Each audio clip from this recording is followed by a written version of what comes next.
Welcome back everyone to Piney Plays the Rune-keeper, and we're about to head into the next part of the assault. We must act quickly and launch the second attack upon the fortress. We have taken the gate, but may not hold it for long. We must act quickly and launch the second attack upon the fortress. The skirmish will happen beyond the walls of Dol Guldur. I do not know what perils we will face there, but that is the destination of the Golden Host, and we must face it now, unflinching. So now we need to assault the Ringwraiths' lair.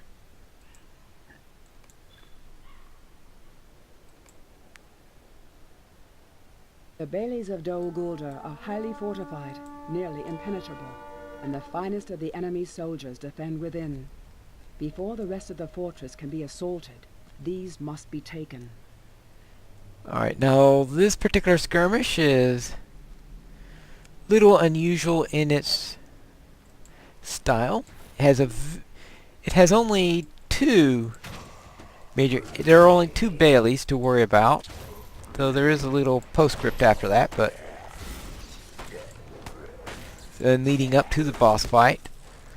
But the main section, the bailies, there are only two of them, so obviously they're a little bit more complicated than usual. This is one of two skirmishes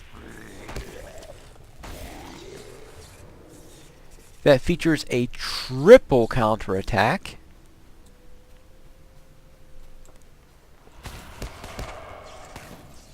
And now, but before we're going to face that, we need to clear this area out, and there are quite a number of mobs here. There are 3 full groups of enemies here, so it's a triple garrison and a triple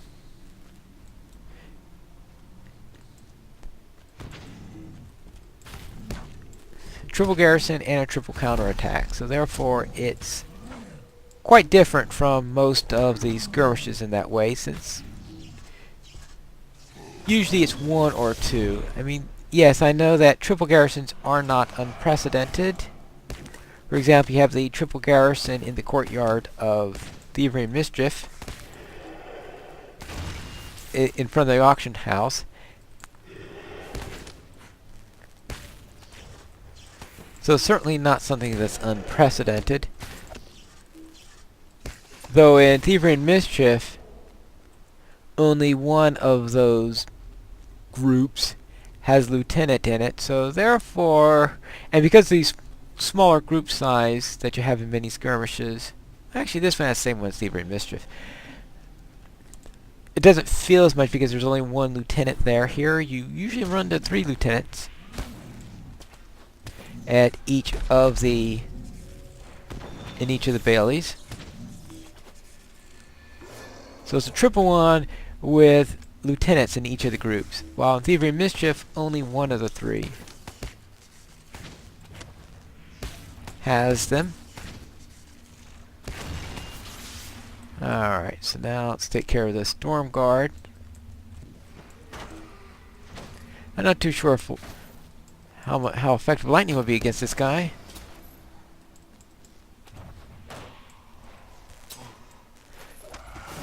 But you don't want to use fire against him, that's very definite, because there are a number of things that, the usual thing that raids have. Alright. Clear the area. Now, we've got this guy taunting us. He's the final boss, but he likes to... But I am not just yet convinced you are worthy of swinging my blade. Perhaps you will prove me wrong. Open the gates! Destroy these mongrels! Well, the fell beast flies over you, but he doesn't give this debuff that he gives in the previous skirmish.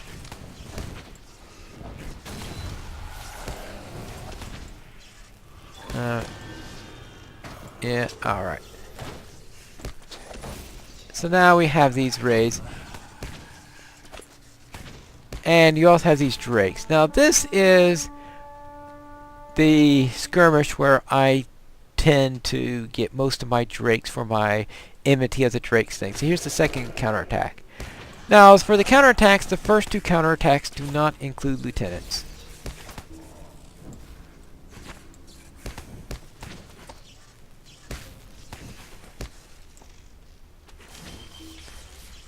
But the third one, well, let's just say it definitely does include lieutenants. And yes, the use of the pearl there was quite intentional, because the entire third wave is a pair of lieutenants. Oops, that was wrong. Oh, you say you have that to take care of that little error. So that could be interesting depending on which pair you get, because you get just about any pair here.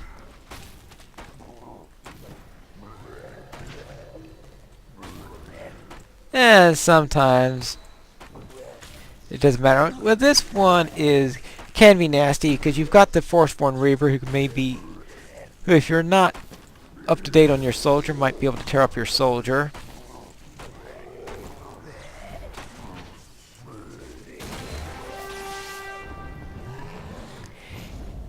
And then you see no encounters because, alright. So no encounters after that one, because a number of the encounters are at the end of this, out of the first Bailey, and now we're in the inner Bailey. And we do it all again! And this one's pretty much the same for each of the two Baileys. Alright, let's see. Zealot. And that'd be a bad one to get, is double Zealots of Pain.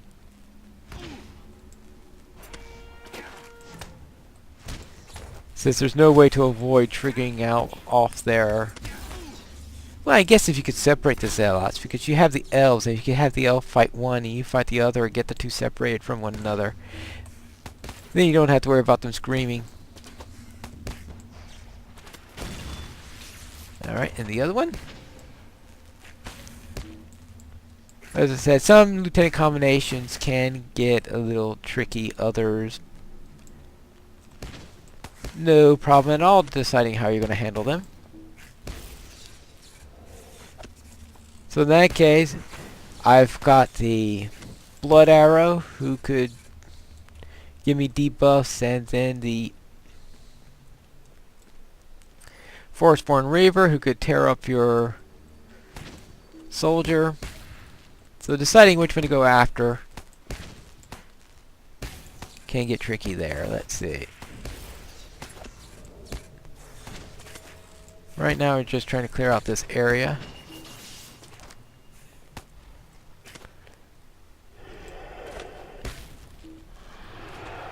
Actually, the inner Bailey, I think might have has only 2 groups in it rather than 3 that you have in the outer Bailey.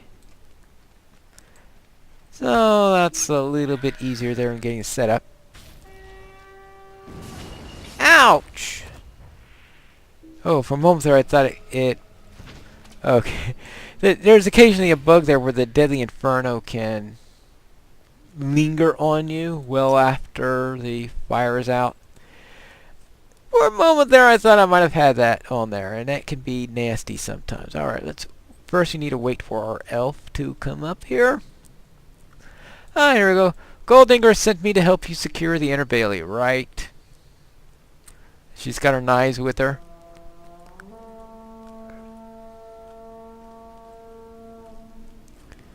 Alright.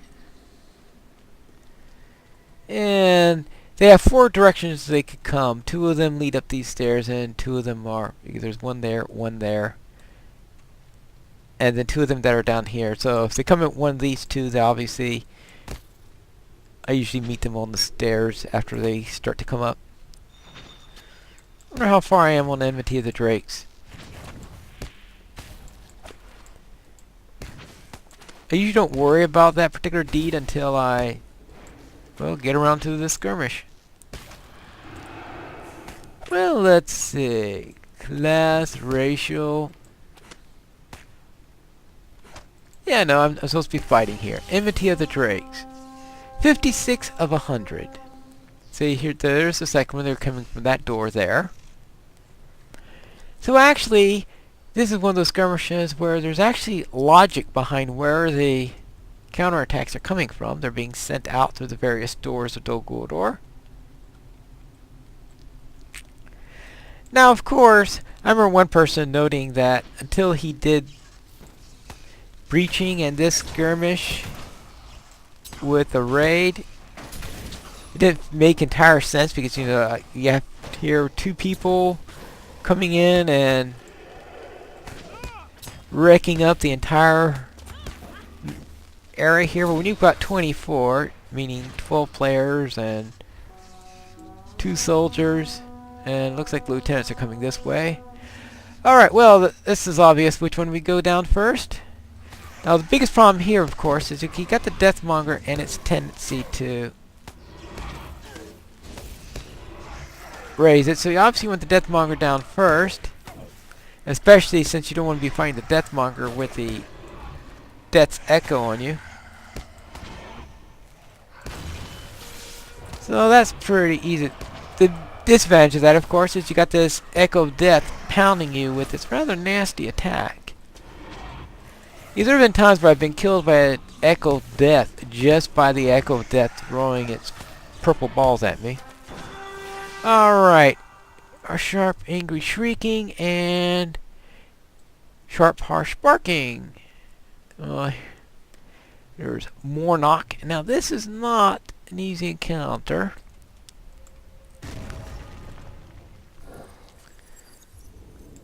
Alright. So let us see here. He likes, one of his favorite things to do is stunning you.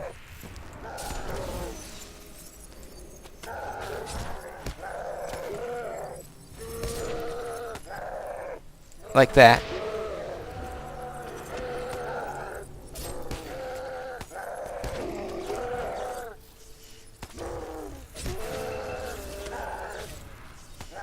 Alright, here we go. I'm gonna have to do that twice in the same run, right? Alright, well, I also have the steady hands to give myself a bubble if needed.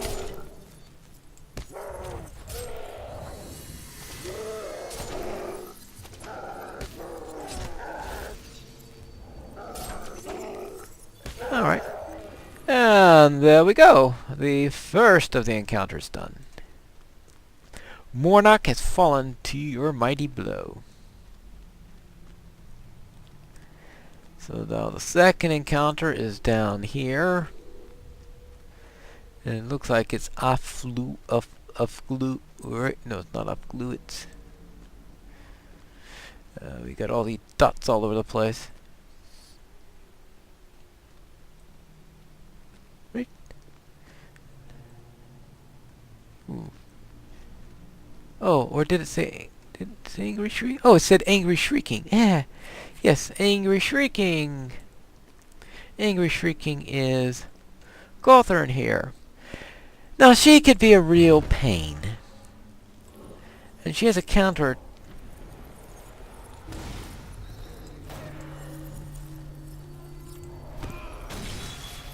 And she has a counterpart in assault and breaching the Necromancer's gate, where they like to summon these fell spirits, and those fell spirits have something like a 4 dread on them or something like that. Actually, I'm not too sure actually on the one she summons what they are, because they also have in the raids and stuff in the large groups where the elite ones and the signatures, they bring in these fell spirits, and those are the ones definitely minus 4 dread on them, and they're a real pain to get around. Alright, well, that major fright should eventually go off. Alright, let's see. Now, I don't want to use that, because if I've got a... Alright, I don't have any... Ah, here's one right here. Use a hope token. The reason why I want the hope token is for the boss fight, because this is the one skirmish where I find that a hope token actually comes in handy. Usually I get away with the glass of Aglareal, and that's enough to take anything. This skirmish... Okay, you've got the sorceresses who can give you... who could bring in those rather nasty raids that... or I guess fell spirits, not raids.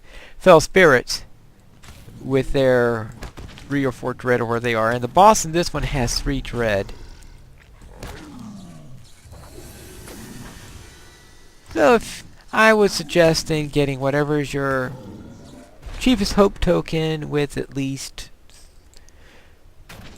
3 hope on it, or 4 I guess if we're going to count the other ones.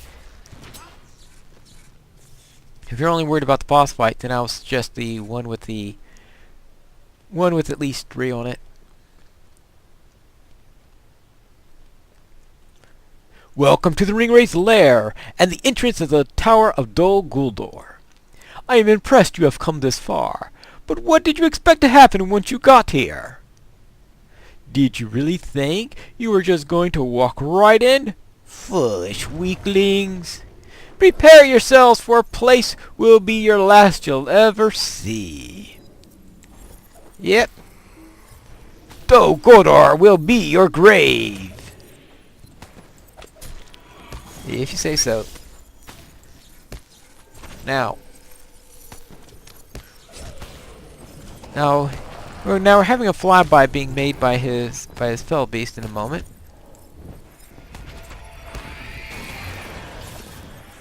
This cannot be!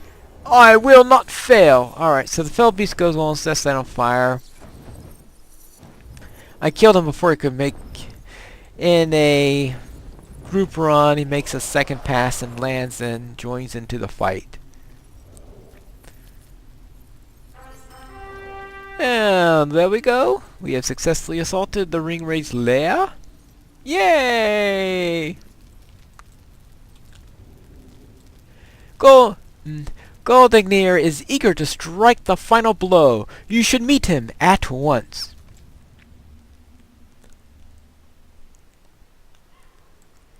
Alright. Perhaps we will see this song to the end after all. The battle goes well, Pinestone! Perhaps we'll see this song to the end after all, and have bards willing to sing of it, and folk alive to listen. Ninglarel was asking to see you again. Now that the Golden Host has made it so far up the rocky spire, she believes it may be possible to achieve another of our objectives here in Mirkwood, one cast aside days ago. And let's see about this other objective. Now that we have taken our forces to the very door of Dol Guldur's tower. What is this task? We shall see in the next episode of Pineleaf Plays the Rune-keeper.